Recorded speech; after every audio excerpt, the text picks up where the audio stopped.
اگر ماں باپ ظلم کریں، بیوی کو گالی دینا، بیٹے کو شریعت کا طعنہ، کہنا جو بیوی کرے گی ہماری مرضی سے کرے گی، بیٹا 9 سال سے جاب کر رہا ہے۔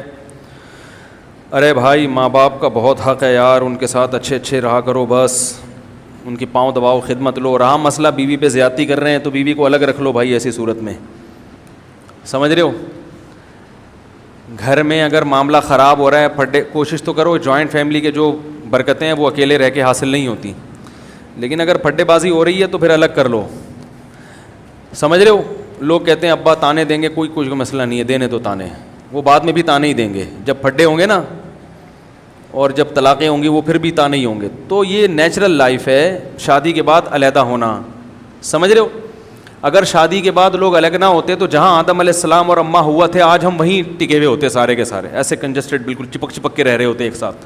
کیا خیال ہے بھائی؟ ان کے بچے ہوتے گئے، شادیاں ہوتی گئیں، چین بھی آباد ہو گیا، امریکہ آباد ہو گیا، برطانیہ آباد ہو گیا، پاکستان، انڈیا، یہ پوری دنیا اسی طرح تو آباد ہوئی ہے۔ شادی ہوئے پتلی گلی سے نکلو، یہ تو نیچرل ہے، سمجھ رہے کہ نہیں سمجھ رہے؟ یہ نیچرل ہے، اس میں ماں باپ کو زبردستی نہیں کرنی چاہیے کہ نہیں ادھر ہی رہے گا، ادھر ہی رہے گا، نہیں تو پہلے سے یہ امیدیں بہوؤں سے لگاؤ ہی نہیں، اس زمانے میں درد سر کے علاوہ کچھ بھی حاصل نہیں ہوگا۔ آج کل عورتوں کو کہاں خدمت سکھائی جاتی ہے؟ باپ کی نہیں کر رہی وہ سسر کی کریں گی؟ ارے کہیں خدمت کا چیپٹر ہے ہی نہیں، نہ اسکول میں کوئی خدمت کا چیپٹر ہے۔ فزکس کی کسی کتاب میں لکھا ہوا ہے کہ ابا کی خدمت کرو گی تو یہ اس کا یہ فارمولا ہے، لکھا ہوا ہے کہیں؟ یہ ایکویشن اس کی یہ ہے، امی کی خدمت کی ایکویشن، اس میں تو اتنے کلومیٹر فی گھنٹہ کی رفتار سے آپ بھاگو گے ہیں، اتنی دیر تک تو فلاں جگہ پہنچ جاؤ گے۔ میں جب فزکس پڑھتا تھا نا تو ہم نے ایک ایکویشن پڑھی تھی کہ اتنے کلومیٹر فی گھنٹہ کی رفتار سے آپ چلیں گے اور ایکسلریشن اتنی ہوگی تو اتنی دیر میں وہاں پہنچ جائیں گے۔ تو ہم لوگ شارع فیصل جاتے تھے اپنی پھپھو سے ملنے، تو میں وہ کلومیٹر ناپتا تھا اس کے بس کے نا، کہ اتنے کلومیٹر جا رہی ہے اور جانا وہاں ہے تو کتنی دیر میں، تو کیلکولیشن میں لگا رہتا تھا۔ تو فزکس میں تو یہ سکھایا جاتا ہے، میتھ میں 2 اور 2 4 سکھایا جاتا ہے، کیمسٹری میں بھی کچھ اور سکھایا جاتا ہے، پانی کا فارمولا اور نمک کا فارمولا، ٹھیک ہے نا۔ اس میں کوئی چیپٹر خدمت کو، بہوؤں سے خدمت لینے کا تصور اس زمانے میں ساس بھی نکال دے اور سسر بھی۔ یہ بہویں بڑی جدید زمانے کی بہویں ہیں، آپ اپنے زمانے پر ان کو قیاس مت کرو۔ بڑی نالائق ہوتی ہیں بہویں جو ساس سسر کی خدمت نہیں کرتی، میں ان کو اپریشیٹ نہیں کر رہا، لیکن یہ گراؤنڈ ریئلٹی ہے، وہ نہیں کریں گی۔ بیوی شوہر کی نہیں کر رہی آج کل، اپنے باپ کی نہیں کر رہی، وہ سسر کی کہاں سے کرے گی خدمت یار؟ کچھ تو کامن سینس استعمال کرنی چاہیے نا، زمانے کو بھی تو دیکھو۔ اب اس کا ایک حل تو یہ کہ بیویوں کو طلاقیں دینا شروع کر دو جو ابا کی خدمت نہیں، ایسے تو پھر آپ ساری زندگی کمارے ہی رہو گے۔ دوسرا کمپرومائز کرو بھائی، صحیح ہے نا۔ اتنی مل گئی کہ وہ آپ کی اجازت کے بغیر گھر سے باہر نہیں نکلتی، آپ کی اجازت کے بغیر کسی سے فون پہ بات نہیں کرتی، بہت نیک ہے خدا کی قسم۔ کیا ہے؟ بس اتنا کافی ہے۔ جو سیزن چل رہا ہے بھائی، سیزن کے حساب سے بات کر رہا ہوں، ورنہ کمارے رہو گے ساری زندگی۔ تو 2-3 چیزیں ان پہ کمپرومائز نہیں کرو۔ آپ کی اجازت کے بغیر کسی مرد سے بات نہ کرے، یہ ڈینجرس ہے، یہ قابل، یہ بیان کیا نا، باؤنڈری ہونی چاہیے، یہ ڈینجرس ہے، اتنا بھی براڈ مائنڈڈ بننے کی ضرورت نہیں ہے، ٹھیک ہے نا۔ دوسرا، آپ کی مرضی کے بغیر کہیں جائے نہیں، آپ کو پتا ہو کہ کہاں ہے، ایسا نہ ہو کہ جی وہ سوئٹزرلینڈ چلی گئی ہے گھومنے پھرنے کے لیے، آپ کو پتہ ہی نہیں، آپ سمجھ رہے انڈا موڑ سے ہو کر آ رہی ہے، ٹھیک ہے نا، پتہ ہی نہیں بندے کو کہ بیوی ہے کہاں، تو بیگم باؤنڈ ہے آپ کے لیے، وہ آپ کو آپ کی اجازت سے جائے گی، ٹھیک ہے نا۔ تیسری بات یہ کہ آپ کی استطاعت سے زیادہ خرچہ نہ کروا رہی ہو۔ اگر اس بیس پہ روز جھگڑے ہو تو آدمی پاگل ہو جاتا ہے، استطاعت سے زیادہ تو کوئی بھی نہیں کھلا سکتا نا۔ یہ 2-3 موٹی چیزیں ہیں، اور دیندار آدمی کے لیے پردہ بھی کرتی ہو، کہ دیندار آدمی یہ بے پردی والی بغیرت برداشت نہیں کر سکتا، اس میں تھوڑا فرق ہے دیندار اور بے دین کا۔ تو اور نماز، ہماری رائے میں نماز پہ بھی ہم کمپرومائز، نماز بے نمازی نہیں چلے گا بھائی ہمارے ساتھ، نماز پڑھنی ہے، پردہ کرنا ہے، شوہر کی اجازت کے بغیر گھر سے باہر نہیں نکلنا۔ 3 چیزیں کر رہی ہے، بہت اچھی نیک بیوی مل گئی، بس گزارا چلاؤ اس کے ساتھ۔ ابا اماں کی خدمت کرنی چاہیے، نہیں کر رہی آپ خدمت کر لو ابا، ہاں برا بلا نہ کہتی ہو، ایسا نہ ہو کہ ابا کو جا کے سنا رہی ہو، اماں کو جا کے صلواتیں یہ غلط ہے۔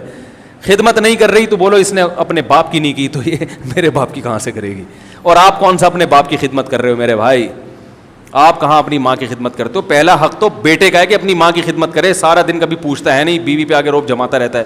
تو عورت کو چاہیے کہ اپنے ساس سسر کی خدمت کرے, اس کی اخلاقی ذمہ داری ہے. لیکن نہیں کر رہی تو اس بنیاد پہ طلاقیں, بولو بھائی مت دو, گھر مت اجاڑو. یہ سیزن, اسی فیشن چل رہے آج کل مارکیٹ میں, اسی قسم کی بہویں اویلیبل ہیں.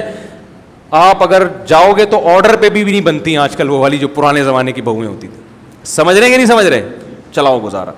تو ہاں میں یہ کہہ رہا تھا کہ نہیں بنتی, لڑائی جھگڑے ہو رہے ہیں بھائی, بیگم کو الگ. تو میں نے گھر میں کہا ہوا ہے کہ بیٹے بالغ ہوں گے الگ رہیں گے, ہم خود ملنے چلے جایا کریں گے بہو سے. کیا خیال ہے بھائی؟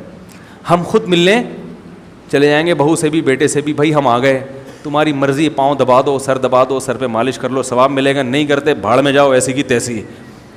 ٹینشن لینے کا نہیں ہے. لوگوں نے ٹینشن لی ہوئی ہے یار, بیٹا خدمت نہیں کر رہا, بہو پوچھتی نہیں ہے. او بھائی آج کل اللہ کا خوف کہاں ہے, اور ٹینشنوں کے دنیا میں کم بکھیڑے ہیں. کر رہا ہے بھائی ثواب ملے گا, نہیں کر رہا تو بھائی ہم اپنے پاؤں پہ کھڑے ہیں. اللہ کسی کا محتاج نہ بنائے ہمیں, صحیح ہے نا. تو زیادہ اپنے بچوں سے توقعات وابستہ اس زمانے میں, اگر میں 100 سال پہلے بیان کر رہا ہوتا تو پھر میرا اسٹائل کچھ اور ہوتا. جو بچہ پاؤں نہ دبائے چماٹ مارو اس کو, ہینڈر لے کے دھنائی لگاؤ اس کو. لیکن چینج ہو گیا زمانہ, کیونکہ اس یونیورسٹیوں میں, اسکولوں میں دین نہیں ہے, تربیت نہیں ہے, تو بیڑا غرق کر دیا ہمارے کلچر کا. تو اب یا تو یہ کہ آپ جو ہے نا وہ سارے رشتے توڑ دو, یہ تو ممکن نہیں ہے بھائی.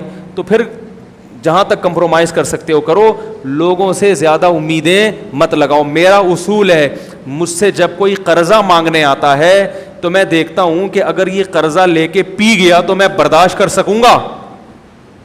اگر میں سمجھتا ہوں کہ یہ قرضہ واپس نہیں کرے تو میں برداشت کر سکتا ہوں, تو میں اس کو قرضہ دیتا ہوں, ورنہ نہیں دیتا. کیونکہ پھر پی گیا تو ٹینشن, کیونکہ اکثر تو پیتے ہی ہیں, پی گیا تو ٹینشن نہیں ہے. ورنہ ٹینشن یار پیسے کھا کے بیٹھا ہوا ہے, دے نہیں رہا, پیسے کھا کے. او بھائی اس پیسے ملنے سے آپ کو اتنے فائدے نہیں ہیں جو اس ٹینشن سے آپ کا دماغ خراب ہو رہا ہے نا, اور صحت برباد ہو رہی ہے, یہ زیادہ عذاب ہے. تو ٹینشن پالنی ہے ہی نہیں. اکثر لوگوں کے حالات اور ان کی ہسٹری چیک کرو تو انہوں نے ٹینشنیں خود سے پالی ہوئی ہیں. ایک آدمی کہہ رہا ہے میں نے اپنے بچے کو اتنا پڑھایا, اتنا لکھایا, اتنی تربیت کی, کم بخت کیا نکلا. رو رہے ہیں بیٹھ کے میرے سامنے, رو رہے ہیں آنسوؤں سے. میں نے کہا فالٹ آپ کا ہے, یہ جو رو رہے ہو نا یہ فالٹ کس کا ہے؟ میں نے کہا آپ کے ذمہ تھا تربیت کی کوشش, ہدایت دینا آپ کے ہاتھ میں نہیں ہے. نوح علیہ السلام کا بیٹا کافر ہو کے نکلا ہے. 950 سال جس پیغمبر نے تبلیغ کی ہے ان کا بیٹا مسلمان نہیں ہوا. کافر تو تانا دیتے ہوں گے نا اپنے بیٹے کو, تو دیکھو ہمیں تبلیغ کر رہے ہو. اللہ کے پیغمبر 950 سال اپنے بیٹے کو نہیں سمجھا سکے. ہم اور آپ کون ہوتے ہیں سمجھانے والے بھائی؟ ہماری ذمہ داری ہے تربیت کی اچھے سے کوشش. امیدیں مت لگاؤ اولادوں سے کہ یہ یوں کرے گی یوں کرے گی, بس دعا مانگو اللہ اس کو انسان کا بچہ بنا دے, یا اللہ تیری بڑی مہربانی ہوگی اس کو انسان کا بچہ بنا دے. اور آہستہ سے بولا کرو نہیں بھی بنا تو برداشت کر لوں گا. اپنے آپ کو یوں سمجھایا کرو کہ بن گیا تو ٹھیک ہے, غریبی ہے. تو زیادہ توقعات دوسروں سے نہ لگائیں, نہ دوستوں سے کہ مشکل میں یہ میرے کام آئے گا, نہ نہیں آئے گا. ہمارے ایک دوست نے بتایا کہ میرا بڑا جگری دوست میرا کہیں پھڈا ہو گیا, میں جب پٹنا شروع ہوا تو میں نے پیچھے مڑ کے دیکھا تو وہ بچپن کا دوست مارکیٹ سے شارٹ. یہ دوست آپ کے کام جب تک آئے گا جب تک آپ کوٹ رہے ہیں اگلے والے کو. جہاں آپ پٹنا شروع ہوئے تو تھوڑا سا بےغیرت ہوگا تو بھاگے گا, بہت بڑا بےغیرت ہوگا تو کوٹنے میں ان کے ساتھ شریک ہو جائے گا. حقیقت بتا رہا ہوں, کہے گا سیزن دیکھ کے چلے گا نا. وہ کہہ رہا ہے اگر میں بھاگا تو پکڑا بھی جا سکتا ہوں, تو وہ کیا کرے گا, بولے گا ابھی انہی کے ساتھ مل کے دھنائی. ایسا ہو رہا ہے آج کل. تو نہ دوستوں سے امیدیں لگاؤ, نہ رشتہ داروں سے زیادہ امیدیں لگاؤ کہ میرے فلاں موقع پہ میرا چاچا میرے کام آئے گا, میرا ماموں میرے کام آئے گا, میرا بھائی میرے کام آئے گا, میری ممانی میرے کام آئے گی. کوئی بھی کام نہیں آئے گا. خوش وہی آدمی ہو سکتا ہے جو صرف اللہ پہ اعتماد کرے, اپنا الو سیدھا رکھے. بھائی میں کسی پہ نہ ظلم کروں گا, میں سب کے ساتھ اچھا سلوک کرتا رہوں گا. کسی نے کرنا ہے ثواب کے لیے کرے, نہیں کرنا ہے تو نہ کرے, ٹھیک ہے نا. تو اس لیے سکون کا نسخہ کیا ہے, کسی سے کوئی لالچ اور طمع مت رکھو. کبھی بھی نہ سوچو کہ یہ میرے مشکل میں کام آئے گا. اپنا حق ادا کرتے رہو. دوسروں کی مشکلات میں انسان کام بھی ہے اللہ کے لیے, ریٹرن کے لیے نہیں. آپ رشتہ داروں سے اچھا سلوک اس لیے نہ کریں کہ جب آپ کو مصیبت آئے گی تو وہ بھی کریں گے, یہ مسئلہ خراب ہو جائے گا, اس سے رشتہ داری ٹوٹے گی جڑے گی نہیں.